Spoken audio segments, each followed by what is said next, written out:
Welcome back नाज़रीन। मेरे साथ इस वक्त मौजूद हैं मियां सैफुर रहमान, कॉलमिस्ट हैं, सीनियर सहाफ़ी हैं, द न्यूज़ के असाइनमेंट एडिटर हैं और हमारे असातिज़ा में से हैं। वेलकम करते हैं प्रोग्राम में। अस्सलाम वालेकुम मियां साहब। जी वालेकुम अस्सलाम। जी मियां साहब, एक तो प्रोग्राम में आपको खुशामदीद कहते हैं और दूसरी तरफ ये बड़ा ही एक अफसोसनाक वाक़या और संगीन किस्म का वाक़या जो आपके और मेरे सामने है।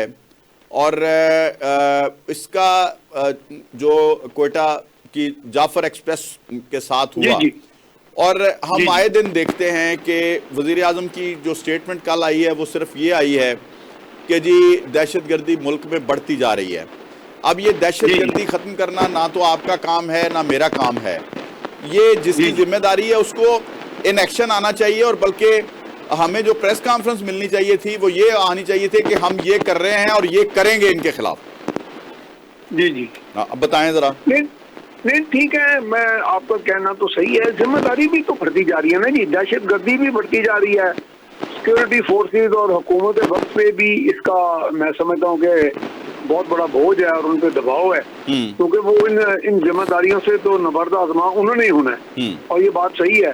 फिर यह है कि जो दुश्मन घात में बैठा होता है वो गुरिल्ला वॉर का भी माहिर होता है, वो किसी जगह पे, वो किसी ट्रेन हो, कोई कॉन्वॉय हो, कोई फर्द हो, उस पर हमलावर होने की उसको एक फोकियत हासिल होती है, एक एज हासिल होती है। सही। तो ये जगह जगह जो दुश्मन घात लगाए बैठे हैं, इतना बड़ा वसी इलाका है वो, तो जगह जगह तो ना पुलिसिंग हो सकती है ना जगह जगह सिक्योरिटी फोर्सेस मौजूद हो सकती हैं।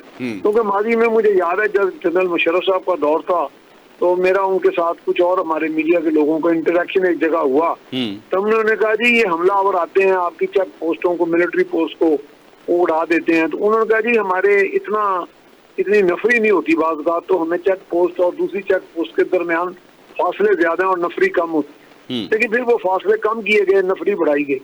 लेकिन चूंकि ये दहशतगर्दी का अफरियत जो है ये अपने मजमूम अज़ाइम में वो बिल्कुल गाफिल नहीं हो रहा, उसमें कोई कमी नहीं कर रहा, कोई फायरबंदी नहीं कर रहा, तो उनको शय मिल रही है। ऐसे हमारे दुश्मन ममालिक से, एजेंसियों से डॉलर मिल रहे हैं, पैसा मिल रहा है, उनके अपने एजेंडा भी पूरा हो रहा है कि जी वो मुल्क को दहशतगर्दा रखें और अपना जो है वो एजेंडा जो है वो पूरा करें। तो इसलिए ये रोज बरोज बढ़ रहे हैं, गो के हमारे यहाँ हिकमत अमली बन रही है। लेकिन इसमें मेरा ख्याल है कि हमें स्वात ऑपरेशन से सबक लेना पड़ेगा। सही। जिस वक्त हुकूमत और अपोजिशन सारी मिलके और मुसल्लह फौज ने मिलकर मनसूबाबंदी की थी और उसको जड़ से उखाड़ दिया था, उस स्वात में तो यहाँ तक सूरत हाल थी कि लोग समझते थे कि अब शायद कब्जा हो गया इनका। बिल्कुल ऐसे ही। झंडे तक उनके लहरा रहे थे, पाकिस्तान के झंडे यू आर एब्सोल्युटली राइट, उतार दिए थे। हाँ। तो ये मैं कहता हूँ अब भी उसकी जरूरत है, आपका शायद इशारा इसी तरफ है। लेकिन सर यहाँ पे हमने देखा उस वक्त बाकायदा तौर पे इन पाकिस्तान पीपल्स पार्टी को इसका क्रेडिट जाता है। जी पाकिस्तान पीपल्स पार्टी ही यानी कि सारा मेन स्पीयर हेड तो उन्होंने किया। हाँ। और उन्होंने बाकी जमातों को, लेकिन दूसरी जमातों को भी आप इसलिए क्रेडिट थोड़ा बहुत तो देंगे कि उन्होंने ताउन किया वक्त की नजाकत को समझते हुए। बिल्कुल ठीक। अब यहाँ हमारे यहाँ चूंकि जमाती इंतशार इस तरह का भी है तो कुछ लोग तो ऐसे भी हैं जो कहते हैं कि जी ठीक है, अगर मुसल्लह फौज दबाव में आएगी या परेशान होगी या हुकूमत वक्त आएगी तो वो खुश होते हैं, यानी कि वो उस वक्त दुश्मन के साथी बन जाते हैं। इसमें हमारे पीटीआई के भी कुछ लोग हैं, नाराज एलिमेंट्स हैं उसमें, और वो समझते हैं कि चूंकि हमें इक़्तिदार नहीं मिला लिहाजा हुकूमत में जितना भी बुरा वक्त आएगा, तालिबान की तरफ से आ जाए, BLA की तरफ से आ जाए, अफगानिस्तान की तरफ से आ जाए, इनको मईशत को धचका लगे, मुआशी मंसूबों को धचका लगे, तो वो उसको अपनी फतेह से ताबीर कर रहे हैं। बिल्कुल ठीक है। तो इस तरह की फतेह से ताबीर करना ये तो मुल्क दुश्मनी है, मैं समझता हूँ गद्दारी तो बहुत छोटी चीज है। तो इस वक्त सबको मिलके ये हमारा एक कौमी मसला है। देखिए हलाकतें जो भी हो रही हैं या अगवा हो रहे हैं जो लोग, ये तो सानहा है, एक कौमी सानहा है ना। तो वो जो जाफर एक्सप्रेस में सफर करने वाले लोग कोई खरबपति लोग थे, कोई अमीर लोग थे, वो तो आम दरमियाने दर्जे के लोग हैं जो सफर करते हैं। अच्छा सर, उसमें कुछ हमारी फोर्सेस के वो लोग थे जो छुट्टियों पे फोर्सेस के भी लोग हैं, घर जा रहे थे जी। फोर्सेस के लोग भी तो देखे ना, वो हमारे मुल्क के सपूत हैं, हमारे वो बच्चे हैं और मुतवसत घरानों से हैं। सर मैं यहाँ ये कहना चाहता हूँ कि बिल्कुल भी सिक्योरिटी का उनकी ख्याल नहीं रखा गया। उनको अगर भेजना था तो जहाज के जरिए इस्लामाबाद पहुंचा ये देते। आपकी बात सही है, लेकिन ये बात सही है कि इस तरह का चूंकि एहतियात बरतनी चाहिए कि आपके इंटेलिजेंस फेलियर भी आप कह सकते हैं कि जब इंटेलिजेंस एजेंसीज के पास हर तरह की मालूमात होती है, लेकिन फिर भी मैं ये कहता हूँ कि जो दुश्मन जगह जगह अपने वो टारगेट्स ढूंढता है तो वो कभी कभी वो हावी भी हो जाता है ऐसी वॉरफेयर में। बिल्कुल ऐसे वॉरफेयर में होता है कि अगर उसने 50 जगहों पे अटैक करना है तो 49 जगहों पे आपकी सिक्योरिटी फोर्सेस अलर्ट मौजूद है। बिल्कुल 50वां टारगेट ढूंढेंगे, 50वीं जगह मुकाम ढूंढेंगे। तो चूंकि ये बात अभी खत्म हुई तो नहीं है अभी, तो इसलिए वो किसी अभी तो जगह मुतालबात है हमला सर। ये देखें कितनी खतरनाक बात है कि हमारे फोर्सेस के लोग उनके कब्जे में हैं और वो हमें ब्लैकमेल कर रहे हैं और बार्गेन कर रहे हैं हमारे साथ। जी जी जी जी नहीं, यकीनन ये बात तो जाहिर है। देखिए जी, फोर्सेस के लोग तो शहादतें देने के लिए भी तैयार हैं। हाँ। मसला तो ये है कि वो भी ये कह रहे हैं कि हम तो देखे ना, अगर वो पूरी ट्रेन को बम कर दे, हमारे मुसल्लह फौज के पास टैंक्स हैं, तोपे हैं, हाँ। तो उसमें शहादतें तो मासूम मुसाफिरों की होगी ना। हाँ। फोर्सेस के सारे लोग तो फोर्सेस के नहीं होंगे ना। बिल्कुल ठीक। अगर फोर्सेस के लोग उसमें 20% हैं तो 80% तो आम मुसाफिर है ना। और सर ये कितनी खतरनाक बात है कि उन्होंने कहा जी हम बच्चों, औरतों और बलोचों को कुछ नहीं कहेंगे, उनको उन्होंने छोड़ दिया और आईडी कार्ड देख के वो अपना पंजाबियों के साथ बहुत बैड बिहेवियर उनका है। देखिए, ये तो एक बाकायदा सोची समझी स्कीम है ना। ये जो नफरतें फैलाई जा रही है ना बैनु सूबाई सूबों की आपस में कि पंजाब के भी लोग, अगर किसी को महरूमी होगी भी तो पंजाब के किसी टॉप लीडर से होगी ना। पंजाब के मजदूर ने किसी को क्या महरूम करना है। तो ये चीजों को एक्सप्लॉइट इस तरह किया जाता है कि लोग उसके आलाकार बन जाते हैं। फिर साथ तरगीब और तहरीस होती है कि भी इसका तुम्हें जन्नत में का भी टिकट मिलेगा, साथ पैसा मिलेगा, बाहर के मुल्कों की सैर भी होगी, तुम्हें पनाह का भी मिलेगी, कानून से तुम्हें तहफ़्फ़ुज़ मिलेगा, कोई तुम्हारी पकड़ नहीं कर सकेगा। तो ये एक पूरा मैं समझता पैकेज है जो उनको इन दहशत गर्दों को तैयार करता है, जिसमें तरगीब भी दी जाती है, उनकी ब्रेन वॉशिंग भी की जाती है।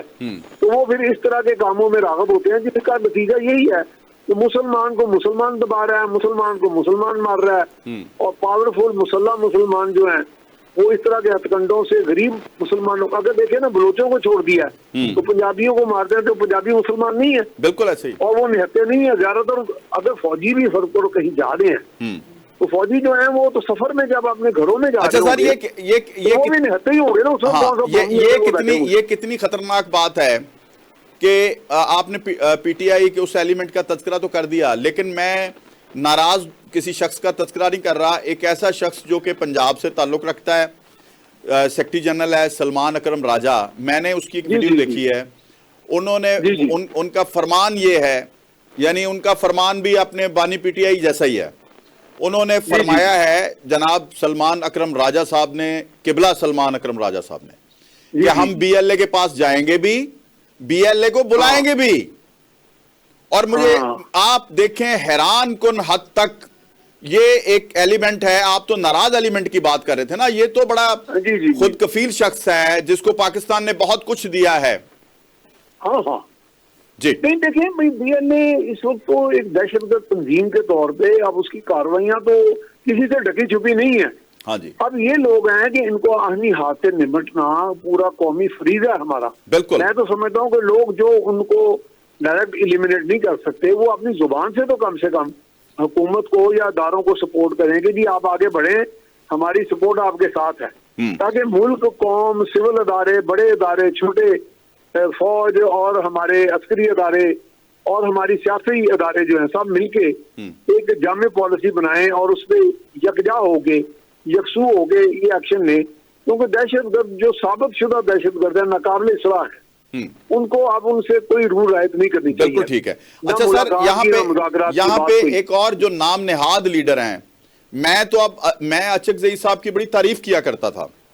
ये जो अचक ज़ई साहब की ना, वो इस्लामाबाद में खड़े होके वो बाकायदा तौर पे पूरी दुनिया के मीडिया से वो मुखातिब हो रहे होते हैं कि बलोचों के साथ बड़ा जुल्म हो रहा है। ठीक है, मुझे तो लग रहा है पंजाबी मजलूम हो गए अब तो। अब कहाँ हैं वो, यानी अचक ज़ई साहब, अब कहाँ हैं वो जो मैंगल साहब, अब कहाँ हैं ये बलोच लीडर्स? नहीं देखें, ये मैंने एक दफा एक बलोच लीडर यहाँ आए थे पंजाब के वज़ीर आला के दफ्तर में, तो मैंने और मेरे साथ और एक दो बड़े सीनियर जर्नलिस्ट थे, उन्होंने सवाल किया भाई महरूमिया क्या है, तो हमें थोड़ा समझाएं तो सही। हाँ। और महरूमिया, उसका वो कोई जवाब ना दे सके। मैं मानता हूँ महरूमिया है, पंजाब में भी है, हाँ। जनूबी पंजाब में भी है, मरकजी वस्ती पंजाब में भी है, बलोच सिंध में भी है, के में भी है। महरूमिया यहाँ पे अभी तबकाती भी हैं, समाजी नाइंसाफियां भी हैं, इंतजामी नाइंसाफियां भी हैं, लोगों को महरूमियां भी हैं। बिल्कुल ठीक। लेकिन क्या वो पंजाब से बंदा उठ के जाके बलोचिस्तान का बदला लेगा? ये बलोचिस्तान के जो महरूम तबकात है, मेरा नहीं ख्याल बलोचिस्तान लिबरेशन आर्मी उनकी कोई सही नुमाइंदा जमात है, उनकी कोई ट्रू, जिसे कहते हैं ट्रू रिप्रेजेंटेटिव नहीं है। ये एक दहशतगर्द तंजीम है जिसके डांडे बैरूनी एजेंसियों से भी मिलते हैं, सही, और जिनका मिशन जो है वो बस पाकिस्तान को डिस्टेबलाइज करना है, और उनके अपने ही वजूहात हैं। कोई जवाब नहीं है पाकिस्तान को नुकसान पहुंचाने का, पाकिस्तान के गरीब ट्रेन मुसाफिरों को, मसाजिद में नमाज पढ़ने वालों को, जनाजे अटेंड करने वालों को, इबादत गुजारों को मारने का कोई जवाब नहीं है। बिल्कुल ठीक है। इसके लिए कोई महरूमी भी जवाब नहीं है, मैं समझ नहीं। देखे ना जी, महरूमिया उनके नवाबों की वजह से हैं, उनका जो जागीरदाराना निजाम है, उनकी सरदारी निजाम जो है वो उनकी वजह से है। यहाँ हम बिल्कुल है, ये बात तो मैं आपके प्रोग्राम में कई दफा कह चुका हूँ। उनके सरदार जितना इस्तेसाल करते हैं, और जिन सरदारों का आप नाम ले रहे थे, मेरे साथ एक बड़े सीनियर हमारे साथ एक अस्करी अदारे के रिटायर्ड ऑफिसर ब्रिगेडियर थे जो आपके प्रोग्राम्स में मेरे साथ आते रहे हैं। वो कहते हैं कि मैं ANF का वहाँ सरबराह था बलूचिस्तान का, तो जिनका आपने नाम लिया कि बड़े वो हिब्बे वतन बलोच सरदार हैं, तो वो जो आप कह रहे हैं कि आज वो कहाँ है, तो कहते हैं कि उनकी अपनी और उनकी बहनों की अजीजों का अरब की जमीनों पे अफ्यूम काश्त की जाती थी, और अफ्यूम काश्त करना सिर्फ कोई किसी की सेहत बेहतर करने के लिए नहीं था। वो वही अफ्यूम जो इंसानों को नशे का आदी करती है, नौजवानों को, और कौम को मखलूत कौम बनाती है।